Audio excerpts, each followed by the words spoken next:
कहानी अपनी तुलना दूसरों से ना करें। एक बार की बात है, किसी जंगल में एक कौवा रहता था। वो बहुत ही खुश था क्योंकि उसकी ज़्यादा इच्छाएं नहीं थी।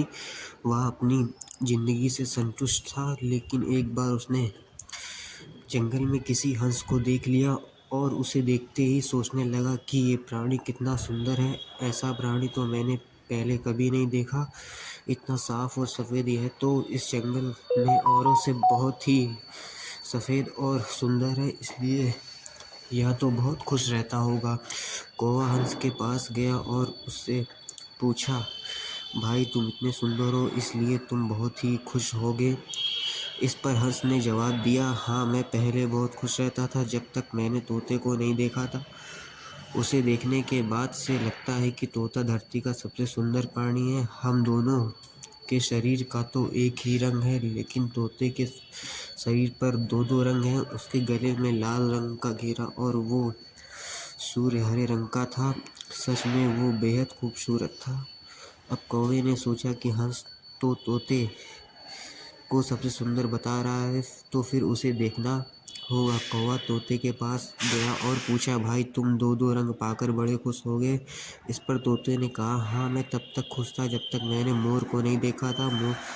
मेरे पास तो दो ही रंग है, लेकिन मोर के शरीर पर तो कई तरह के रंग हैं। अब कौवे ने सोचा, सबसे ज़्यादा खुश कौन है यह तो मैं पता करके ही रहूँगा, इसलिए अब मोर से मिलना ही पड़ेगा। कौवे ने मोर को जंगल में ढूंढ लिया, लेकिन उसे पूरे जंगल में एक ही मोर नहीं मिला। और मोर को ढूंढते ढूंढते वह चिड़ियाघर में पहुंच गया तो देखा मोर को देखने बहुत से लोग आए हुए हैं और उसके आसपास अच्छी खासी भीड़ है। सब लोगों के जाने के बाद कौवे ने मोर से पूछा, भाई तुम दुनिया के सबसे सुंदर जीव हो और रंग बिरंगी रंगे हो।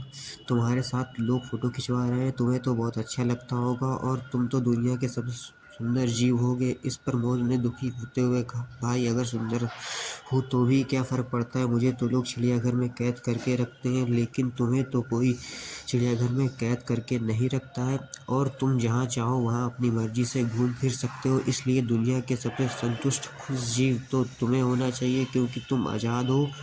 कौवा हैरान रह गया क्योंकि उसके जीवन की अहमियत कोई दूसरा बता गया। दोस्तों, ऐसा ही हम लोग भी करते हैं, अपनी खुशियों और गुणों की तुलना दूसरों से करते हैं, ऐसे लोगों से जिनका रहन सहन का माहौल हमसे बिल्कुल अलग होता है। हमारी ज़िंदगी में बहुत सारी ऐसी चीज़ें होती हैं जो केवल हमारे आसपास हैं, लेकिन हम उसकी अहमियत समझकर खुश नहीं होते। लेकिन दूसरों की छोटी खुशी भी हमें बड़ी बड़ी लगती है, जबकि हम अपनी बड़ी खुशियों को इग्नोर कर देते हैं।